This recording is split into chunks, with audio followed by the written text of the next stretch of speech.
Thank you so much for staying tuned. It's all about the night National Assembly and the leadership question. Like I said, in course of the show, in the opening, that so many persons have been reacting to the leadership. Yes, where it may tend to us. And of course, we are having splinter groups here and there, airing their opinions, airing their views. And the night assembly has not even converged. I mean, why so much fuss about the night assembly? Why so much interest? Why is it that everyone just seems to have a stake in all this? Is there more that means the eyes what is going to happen in the night assembly, because it's about to be inaugurated? We are still waiting. And of course, it goes into the politics of intrigues, the twists and the turns, and how it affects lawmaking, how it affects the relationship between the executive and the judiciary, how it affects also the masses, you and I. With me here in the studio to really do justice to this discourse, I have a legal practitioner. When you talk about local and international politics, it's well grounded. When you talk about topical issues as it concerns you and I, he's in-depth in his analysis. Jeremy, welcome. Alakwe Mbanefo, welcome to the show, sir. I appreciate your coming. Thank you very much. Was he expecting the likes of Barrister Friday Ogeraki and of course Barrister Cosmos Irabo? Yes, if they come, well, they join us in the show. Anyway, the night assembly hasn't been inaugurated yet, and yet we are hearing these hues and cries, so much force about the night assembly. Why is it happening this way? Let's start off from there. Yeah, as a matter of fact, the president and his party members are showing interest on who becomes the Senate president and who becomes Speaker House of Reps. So they have the feeling that they are looking for a National Assembly that can protect the interest of the ruling party. And how the leaders emerge, means a lot to the ruling party. And who becomes the senior president means a lot to the ruling party. And so the intrigues, the power play of who becomes the senior president and who becomes the Speaker of the House of Reps, including other offices, appears to be of much importance to the ruling party. But I have, my own opinions about it.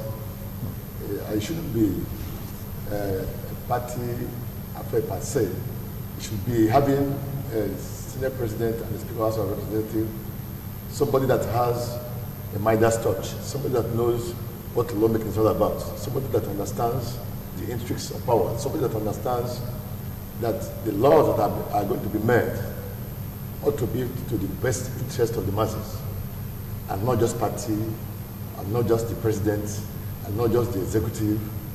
But unfortunately in Nigeria, everything is tilting towards party interest. Everything is tilting towards, who gets this office and all that.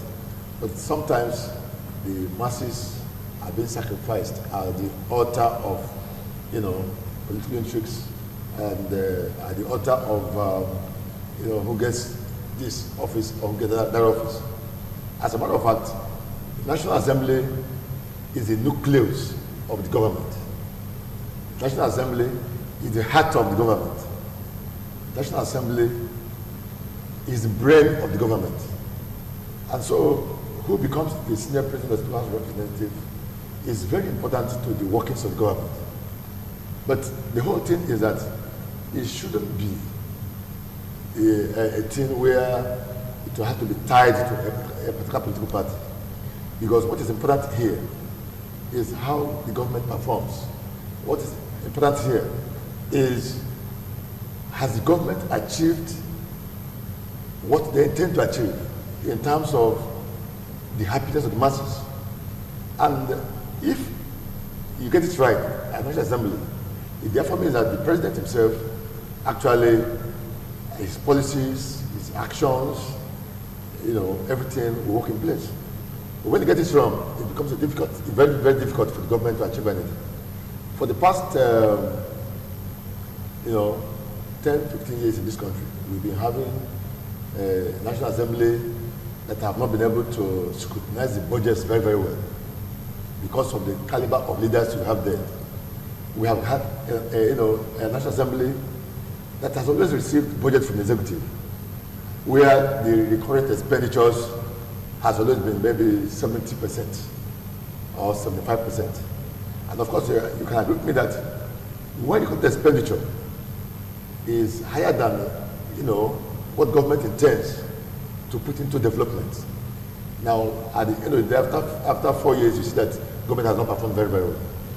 But what you have, if you have a National Assembly, that can sit down, scrutinize the budget very, very well, and look at it and say, well, Mr. President, we have seen what you were given to us.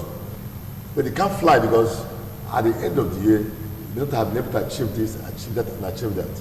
All we are seeing here is just mere budgets tied to payment of salaries, this and that.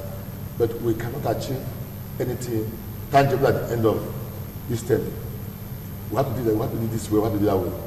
When you have a National Assembly leadership that is too loyal to the government, that is party-oriented, so even when whatever the president brings cannot fly, they will tell the president and the executive that, look, there's no problem because it's going to fly. So when the party chairman, comes there to become a hatchet man, and when the party chairman is calling the shots, that it must be this person, it must be that person, then you ask yourself whether it is the duty of the party chairman to elect a leader for the senators. And under a normal atmosphere, it is not supposed to be the duty of the party chairman to, tell the National Assembly. All right, now before we get to the duty of the party chairman, because one seems to be very, very vocal when we talk about the leadership of the Night Assembly, we'll get to that. But like asking, is this not too early? For crying out loud, it has not been formed yet. Is it not too early to start fighting for leadership position? Or is that the essence of the assembly?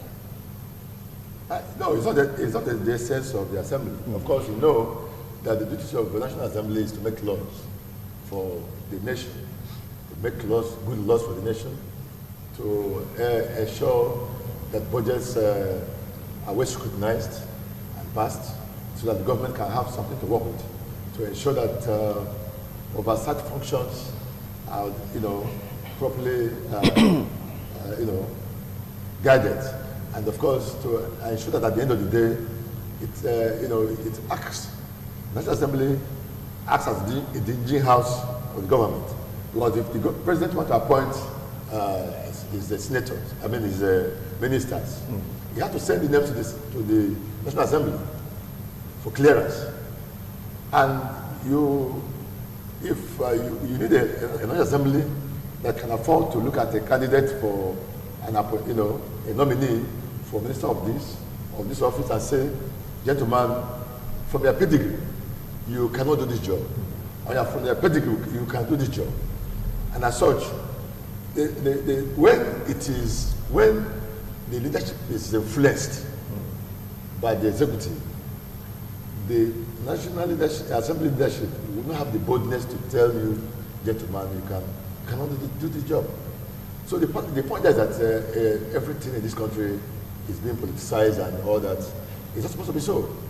For a government to function very, very well, first of all, you need people at National Assembly who knows, of course, their audience, who have an idea of what the laws of the nation says, who knows what to do to make good laws to the interest of the nation. So when you hijack the leadership, and then when you impose leaders on this National Assembly, you will not get the best at the end of the day from this gentleman, because the man that is there will not probably have been qualified, will not have gotten the experience, will not have gotten the pedigree to do the job. And because it's the man that the president wants, or the man that the party chairman wants, or the man that the ruling party wants, whether he knows the job or he does not know the job, so long as their interests will be protected, they now say, okay, it must be this person. Then now tell the members of the ruling party and say, this is our candidate, this man wants you to vote for, but it's not supposed to be so. It's supposed to be something that will be left for the members of National Assembly to choose who they think is qualified to lead them. Someone that can play the politics of inclusiveness. All right, yeah. Someone that can play the politics of inclusiveness. Now they're talking about zoning, and that seems to be causing a little bit of fracas, so to speak, in this whole scenario. What do you think should be the right format to really pick on a leader? We'll dive into what the chairman of APC is talking about the night assembly and its leadership. Yeah, the zoning system, of course, all over the world has always produced mediocres in governance. So when you zone to a particular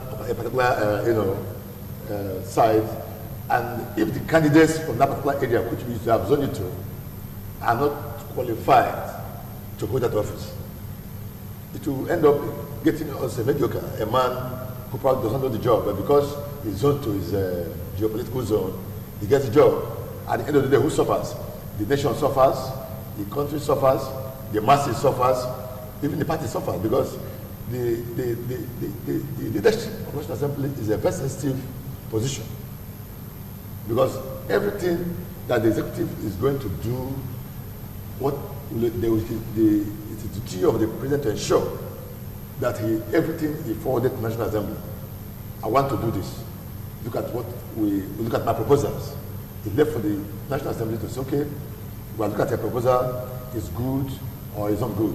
If you get a man there who is a mediocre, who doesn't know the job, at the end of the day, everything that comes goes. And then you have a government that probably they have the intention of probably functioning very well, but they can't function well because the man who is there, who is advising, is not giving the right advice. So zoning system, most often is not constitutional. It's not even in our constitution for the first place. It's not constitutional. There is no section of the 1999 Constitution as amended where the Constitution says that this office must be zoned, that office must be zoned. Since the Obasanjo administration, the issue of zoning has been the order of the day. But I expected that by now, that the outgoing National Assembly ought to have made it legal by ensuring that a law is made to capture the zoning system in Nigeria. If you're talking about zoning, the question we'll be asking ourselves is that is the zoning system actually part of the 1999 Constitution as amended? Absolutely no, it's not there. So it's even illegal to talk about zoning. But the members from the ruling party has always used that word without minding the fact that it's not contained. So from what you say, they should scrap zoning formula, because I'll tell you that zoning brings about stability in the system. Should they scrap it? Zoning has not given us the best candidates when it comes to governance. Zoning has not done any good thing for this country. And so if, like I said before, zoning will always produce people who probably are not qualified for the job. So it is high time Nigeria should be asking themselves, should be, sit down and look around. Let us pick the best man to lead this country. And not whether you are from north, you are from south, you are from west, you are from south. It doesn't really matter. If Nigeria wants to move forward, we should sit down, look at ourselves, and scrutinize ourselves and say, this guy has what it takes to lead this country. Either as a president, either as a senate president, either as a governor, either as a senator, and all that. What we're having problem is this issue of zoning, because it has always produced people who does not know the job. And at the end of the day, we are taking backwards. Nigeria has not been able to move forward because we have not done the right thing we ought to do. The only way to get this country moving is to do the right thing. And that is that get the right man for the job. So you don't get a wrong person for the job and you expect development. No. If you go to United Arab Emirates, you will see that what is happening over there. The young man that is there has been able to change a whole nation. That the whole world right now is moving down to Abu Dhabi, they are moving down to Dubai, and when you get a man who has put on a thinking cap, a man who knows everything about governance, a man who knows the meaning of governance, a man who knows what the people expect, then this will move on his own. But when you have a mediocre, when you have a guy who do not have any idea of what to do, the economy will be moribund. Nothing will work, everything will not function. So the zoning system, I don't think, is the best for this country. The zoning system has only produced mediocres. Let's sit down. If we can get the best candidates from any part of this country, all we want is that Nigeria should move along with other developing nations. Nigeria should be a voice in the Committee of Nations. Nigeria should be a country where we can sit down and look at other developing nations and say, okay, copy a model and say, let's follow this model. We shouldn't be doing the same thing over and over again, and at the end of the day, nothing is working out. All right, now if you have this notion about zoning, why is it that sometimes some persons, some majority of them, be complaining that a particular office is being occupied by certain persons or a particular zone in the country? Does it have to do with the ability to do the job, or just share sentiments? It's just saying that zoning has produced mediocres. They can do it the way you want to do it as long as the country is moving forward.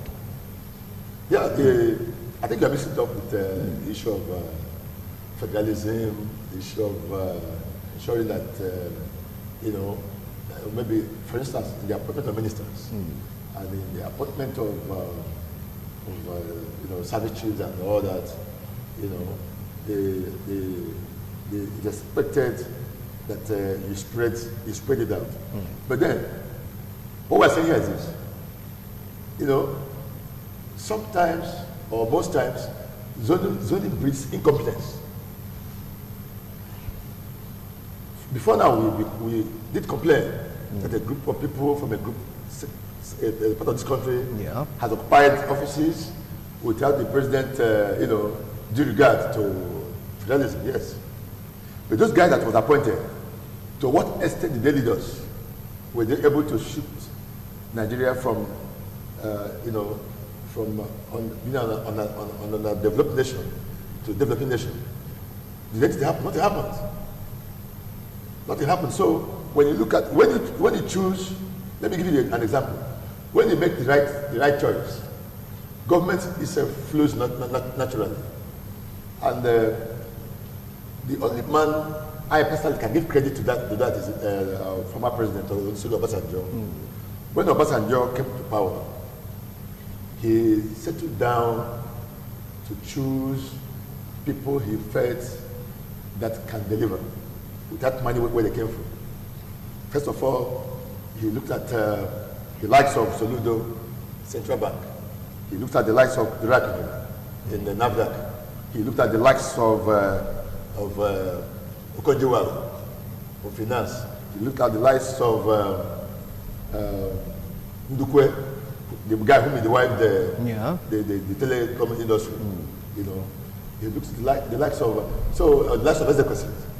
And some of these guys, when they came, that government was able, before they left, they were able to, to break even in several areas, economy, and of course, the Nigerian economy saw the best of this time during the last time of Olusegun Obasanjo's administration. So these people I called probably do not have come from different parts of the country. If you look at their names, they came from one part of the country because they have the ideas, they have what it takes to deliver. So, but if you decide to make appointments because these people came from this particular part of the country and you want to zone into this area or zone into that area, and the guys you have there do not know what it takes to deliver. What if they have what it takes to deliver? What then happens? Through zoning. Well, if they don't have what it takes to deliver, there's no problem. But what we're saying is that most often, zoning has always produced incompetent, leaders. And so, for we to move forward, the best we can do in this country is to look at ourselves and pick the best of us so that this country can be moved forward. Because If we continue this way, we're not going anywhere.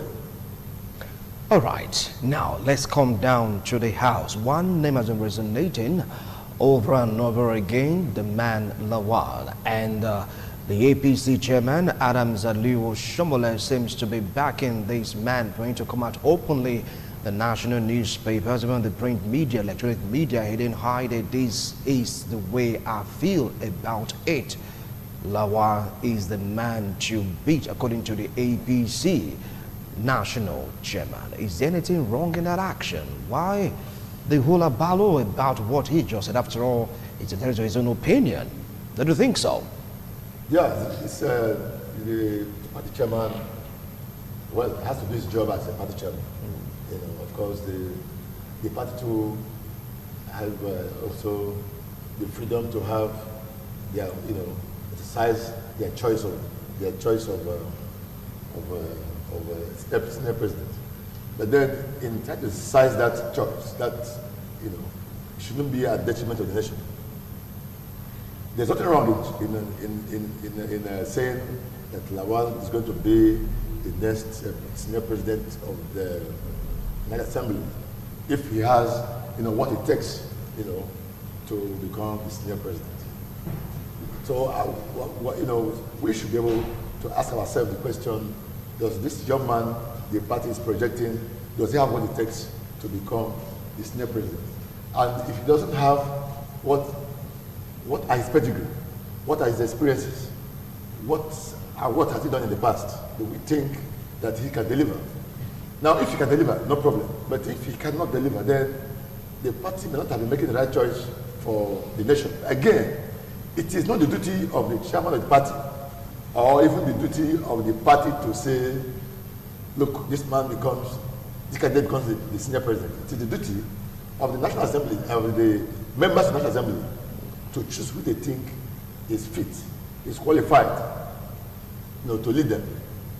So I think that the action of the party chairman and that of his party is part of overreaching. The members of the National Assembly should be allowed to make a choice for themselves, because this is a democracy, and it is the duty of the members of the National Assembly to, you know, vote for any candidate of their choice, anybody they think that can, you know, deliver. The danger in the party chairman or the executive imposing a candidate of the National Assembly is that the National Assembly will end up, if the man ends up becoming the senior president, or their candidates happen to, you know, become senior president, Senate, and the Speaker of the House of Reps, well, it means that the National Assembly will now be a stooge to the executive. Are you really sure about that? Yes. Don't forget the issue of Saraki being the Senate president. Yes, he is a member of the APC, yes, but he wasn't a stooge to the executive. The Saraki's case is an exception to the general rule, because ab initio, the national party saw Saraki as a guy that is not loyal to the party, even though he was wearing the toga of APC. And that was exactly why he had the issues he had. You know, because if actually was a loyal party man, you know, he would have had the challenges he had with the ruling party. I was surprised that the ruling party insisted in ensuring that the young man is you know, faces most of the challenges that he faced at that point. And it's very, very rare for a senior president from a ruling party to be having a running battle with his party. So that is that. Of course, he represented, Saraki represented, of course, he represented the face of the opposition and the face of the ruling party in the past National Assembly. So, to answer your question, you know, he wasn't a stooge to the party, because probably because of how he emerged as a senior president, you know. So he wouldn't have ordinarily become the senior president if not with the help of the opposition. I think that was why that the party felt betrayed by the former senior president. Hence, it was not the good books of the ruling party. So in this case, I think the party is trying to avoid the mistake of the last National Assembly. That's why they're insisting that a young man who is loyal to the president and who is loyal to the party should emerge as the senior president. But if it does, the danger is that it might work against the overall interest. Now, should this be about loyalty or your ability to serve the nation? Yes, thank you very much. To answer your question, the proper thing is supposed to be the ability to serve the nation. But I think that the fear of the ruling party is that they don't want to, have a National Assembly that will be a bone on their neck. They want a National Assembly that they can bend, and that has not always worked very fine for the overall interest of the nation. So what the property is supposed that we ought to do is to allow a bit of fresh air to National Assembly, allow the members of the Assembly to choose a leader for themselves, and choose a leader who is not a mediocre, choose a leader that will see the whole nation as one, choose a leader that can play the politics of inclusiveness, choose a leader that have the foresight to ensure that this country moves from where we are to a better place. I think from the way the incumbent party chairman is pushing, I don't see that guy probably becoming a better candidate for Nigeria as a whole, because at the end of the day, he will end up doing the bidding of the party. And unfortunately, from what we saw during the election period, we saw a party that was too desperate to win elections. And if such a party that was too desperate to win election also imposes a senior president on the nation, then we are doomed. At the end of the day, you might see things happening that you wouldn't expect to happen. Anyway, that is your own opinion. Probably differ with that, your doomsday theory, so to speak. Anyhow, this is a man that is entitled to his own opinion. He has the right also to express his views. But there was a counter action, which people normally term a reaction. Someone said he's treating them as primary school pupils. Was that really called for? Who is treating them as primary school pupils? He said that the chairman of the party is treating them as primary school pupils. Was that statement really called for? Because he just made a statement, they have the right to go vote. Was that statement really called for? Or is this another storm brewing? Well, I wouldn't know how you get that information, the source and of the information. But that statement is, it's left for, there's nobody in the National Assembly that is below 40 years. I don't think so, And if those gentlemen and women will allow themselves to be manipulated by one person, or even the party, then they're on their own. As a matter of fact, the Nigerian project is supposed to be for all of us. Either you are in PDP, you are in APC, you are in any other party. I think the overall interest of the National Assembly members and that of the ruling party is how to move this country forward. And again, like you said, I don't know that information, but if it is correct, it's very unfortunate. It's on the page of the newspaper, print media. So again, there's also some people that in the print media as well, and in the social media. Let me say, in the social media, there was also a comment that has been attributed to the same guy, the man that is being sponsored to become the senior president. That if at all he becomes if the president intends to stay for life, that he won't have any objection to that. And we don't know the source of that information. Such information could be very dangerous if it actually comes from the person that is alleged to have come from. And then when the next person is senior president, and of course you can't imagine what will happen. And so we have to be very careful. We have to be very, very, very careful, because the way we are running this country, we're not doing the best for the upcoming generation. We should ensure that equity takes its place. And for equity to take its place, people should be allowed to exercise their votes to anybody they think the person can lead them. I think it is very, very wrong for the party chairman or any other person in the party to go and call the shots, dictate for members of the National Assembly. The adults should be allowed to choose a leader for themselves. I don't think what is about to happen would be for the overall best interest of the nation. So I don't think so. Now, do you perceive resistance to this particular plot? Because from the praise of the print media, they have what they call, how will I put it now, a kind of a resistance group in the party, the ruling party, saying are not in tune with what the chairman is saying. Do you see a replay of the 8th assembly in the 9th assembly? Yes, I see a replay because if the opposition party decide to give a block vote to any candidate of their choice, and if they're able to get some people who might be loyal to their own candidate from the ruling party, then what transpired in the 8th assembly may also transpire again in the 9th assembly. So most times the best thing is to give the people the free hand to make a choice for themselves. And because if the chairman is trying to impose a candidate on the Senate, that might,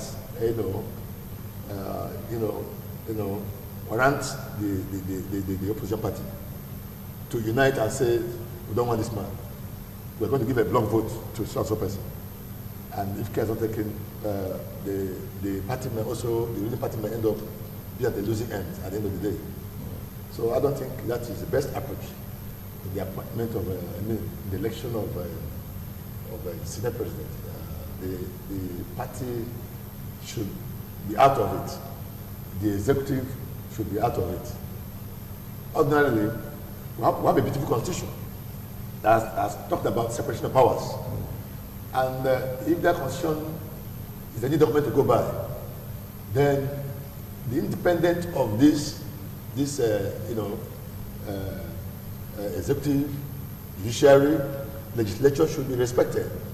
So because what if the party ends up imposing a candidate on the Senate? It will go a long way to affect that independence of the legislature. And of course,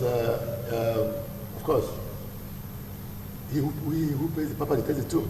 So if we as executive can say, okay, we make you, we play a role in you become the Senate president, the implication is that the Senate president now becomes a puppet to the government, to the executive, to the ruling party. So that whatever they ask him to do is what he's going to do. And when it comes to that stage, the people that are going to lose are Nigerians. We are going to lose because at the end of the day, we won't get the best from such a Senate president who ends up becoming a puppet to the ruling party or to the executive. So that is the dangers in trying to impose a candidate. And sometimes the executive can twist the legislature, the assembly, to make laws that will just favor them. And that, of course, if you look at most countries like Cameroon, like Uganda, like Rwanda, like most countries where you have this life presidency, it can't be achieved until you're able to twist the National Assembly, the legislature. Once you're able to twist them, whatever the president wants, whatever the ruling party wants, can always get it. Because the man there would like to do the bit of the president of the party, and most often it has not worked in favor of the country, because it will end up giving a bet to something they can be able to manage. Now, talking about block vote, you talked about block vote. Even with the block vote of the opposition, so to speak, would it be enough to sway the votes? No, you fully aware that even in the opposition, they have sympathizers with the ruling party. Yes, if the situation whereby people like Ali Dume are already complaining. Ali Dume actually showed interest that for Senate presidency, and Ali Dume currently is complaining that he's not happy about the way the issue of who becomes the Senate president is being handled by the ruling party. You understand? And so if Ali Dume has his loyalists and he's aggrieved, his loyalists and some members of the ruling party who probably are not happy about the way the vote is being done can vote for any candidate the opposition supports. So at that point, the block vote can now work out. And I think, history has a way of repeating itself. If you guys are taking what happened in the 8th Assembly, may well happen again with the way the party is going about it. Do you see Alim Dume as another Bukola Saraki that was at the 8th Assembly? Do you see kind of a replay? I think we may end up playing the role of a catalyst in the who emerges the chairman of the senior president, if you guys not taking, because if he's really a man of his words and he felt that what is happening is quite strong. If it is, to him it is injustice, and if he has a lot of, because he can't be talking about becoming a senior president if he doesn't have people who are probably loyal to him and all that. So if so, that may end up happening again. It happened in 8th Assembly, in the House of Reps, it happened in Senate, and if Kazan taking, it might happen again. So, but I don't think what the party chairman and the party is doing is right, because we may end up again having the jokers at that level, and the National Assembly, like I said before, is like a hat of a government. You understand? Again, by the time laws are made, and those laws doesn't capture the essence of leadership, of course, which is development, does not capture how to move us from where we are to of course, to be able to place us on track with what is happening in other developing nations, then we're having a problem. Now, a country cannot move forward if laws are not made to guarantee people's freedom, to guarantee people's welfare, to guarantee, Medicare, quality Medicare, to guarantee that your fundamental rights is being, protected and all that. Now, if you have a National Assembly who can deliver all these, functions, they will have a problem. Let me give you an example. When Senator Edward Kennedy died in America, then Barack Obama was the president of America. At the burial of Edward Kennedy, Obama spoke, and he told the Americans and the entire world that today America is one of the freest countries in the whole world. Today America is the father of democracy in the world. That people made those laws.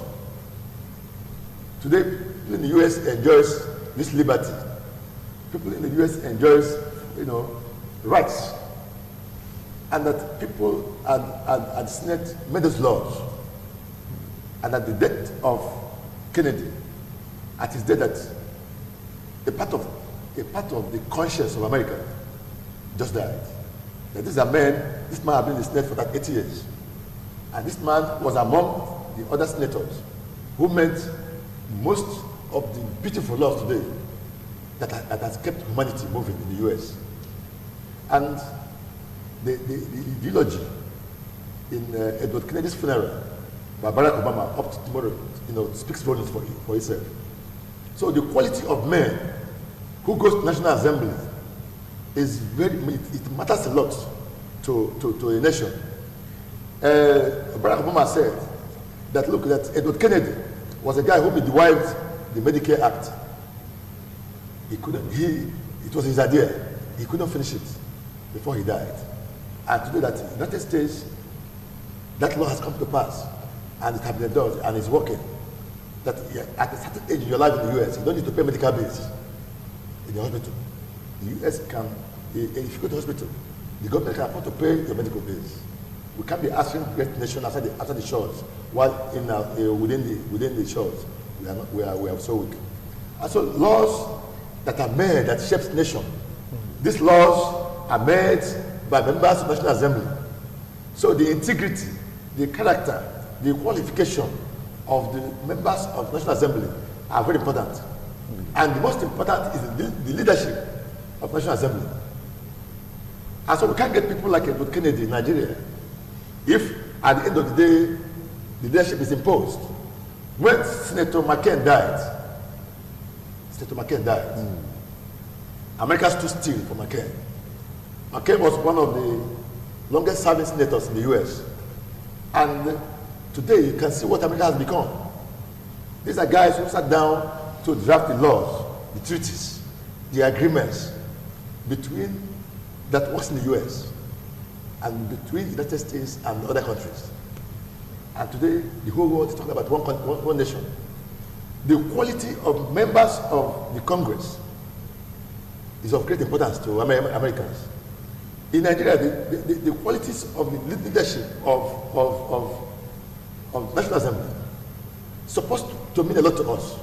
We are supposed to be copying from the nations where things are working, and not from nations where things are not working. Of course, you are aware of what's happening in Nigeria right now. You know, the people are protesting that the aging president should leave. They don't want him again. And such leadership is being caused when the National Assembly is being manipulated by the executive, it's being manipulated by the ruling party. Then they come there and make laws that will cage all of us, that will make us slaves. And of course, you know, it is a universal truism that a country can survive without religion, but a country cannot survive without justice. What we are saying is that the party, the chairman, the party themselves should allow justice to prevail, and you know, on the pattern for which the leadership of the National Assembly is selected. If Nigeria can shift from where we are right now, it depends on the National Assembly. And of course, the last assembly was quite aggressive. When the president brought in the name of the incumbent acting chairman of the EFCC, they said, no, we can't clear this man for so and so reasons, which they alleged. And so it was a case of allegation and counter-allegation. Yes, we alleged. That's why I used the word alleged. And at the end of the day, the president never considered. And of course, we cannot just get rubber stamp National Assembly. We need a National Assembly that can have the interest of the people at heart first. A National Assembly that can have the interest of the nation at heart, and not the party or the executive. Okay, and not the party or the executive. Now, talking about parties, because you raised so much points which we'll delve into in course of this discourse if we have more time. Now, talking about party, this statement allegedly said, so to speak, by the chairman of the APC, saying that no major office should be given to the opposition, that all should be for the party. Is that statement really healthy from your own analysis? Because in the 8th Assembly, you have the Senate President, which belongs to the ruling party, APC. People like saying that he is not loyal to the party and all that. We have the Vice President, PDP. Now, is it happening in the 9th Assembly? If it's not going to happen, what do you think would be the format of things in the House? Yes, if the death statement is allegedly attributed to the party chairman, again, it's quite unfortunate because, like you said earlier, you know, you cannot be, you know, treating members of the National Assembly as if they're primary scope of pupils, you know. The duty of the legislature, apart from making laws, is also to put the executive into check. And so when the executive imposes or interferes in the affairs of the legislature, it means that they're not wishing the nation well. It does not matter. It's not the duty. It's not the duty of the party or the party chairman to determine who becomes the senior president or the deputy senior president, or who becomes the Speaker of the House or deputy Speaker of the House. It is high time we start to reason like a nation that is willing to develop. Everything mustn't be, built on selfish interest or on party interest or whatever. We should be talking about national interest. So it is quite it's quite abnormal for the party chairman or the executive to be trying to say, impose any person on the National Assembly. What we want is the best for Nigeria. Allow the members to choose somebody for themselves. We want the best candidate to emerge. It's not compulsory, you must emerge from the opposition or from the ruling party. If it is emerging from the party, the ruling party for instance, allow the members of the National Assembly to make choice by themselves. What Nigeria wants is the best gentlemen who can move the country forward. But even at that, it does not flow from the mouth of the party chairman. It does not flow from the executive themselves. The legislature, for God's sake, is independent. And they should be allowed to choose leadership by themselves. So what the young man is doing is wrong. And I bet you if they succeed, it's not work. Only God knows what the outcome is going to be. Because what it tells that it appears that the party and the party chairman has a hidden agenda. And with the way they're pushing they want to ensure. Is it a hidden agenda of free flow of governance? Because this seems to be not free flow of governance. The notion of so many presidents in the party. They are saying they need a free flow of governance, like what happened in the 8th Assembly. It was fight today, fight tomorrow, Saraki today, the executive tomorrow. You get to take a look at clear this man today. No, he just can't be cleared. We talked about the custom. We talked about the EFCC. You get to see this rancor between the executive and of course the House. Do you think they are making a point by saying, look, let's do it this way for a free flow so that Nigerians can benefit? There is nothing like free flow governance. All right, now, hold on. Now, you just don't want to go on a breakdown. You come and react to this. Talk about the free flow of governance for easy passage of law, for easy clearing of candidates being put forward by the executive as the cabinet must be formed. Do you know that? It's all about the night assembly and leadership question, talking about a statement credited, so to speak, allegedly credited to the APC chairman about not having a position in major positions in the House, and probably reacting to that. And Barrister Alaquin Banefo, yes, a legal practitioner, a human rights activist, has been here with me in the studio throwing more light into that. We're talking about the free flow of governance, giving an example of what happened in the 8th Assembly. Do you think that is what the APC chairman, Adams Aliyu Shomola, is trying to prevent from happening in the 9th Assembly for the free flow of passage of laws? I differ from that position because one thing we lack in this country is patriotism. Nigerians lack patriotism. Nigeria, what else we're here is personal interest, and now, which has now graduated to party interest. So it's not about free flow of governance. Governance is all about the people. All about, providing amenities for the people, ensuring that people are comfortable, are happy, and all that. Unfortunately, in this country, it's not like that. All of us witnessed what transpired in the election, where the ruling party themselves was too desperate to win the election. Now, what about the opposition? They too were desperate also to win the election. Yes. So it's like desperation from both ends. Well, from what we saw, it was the ruling party that was, cowing the opposition parties. And it's not supposed to be so. It's supposed to be a free for all. You come, do your campaigns and sit down, allow people to vote.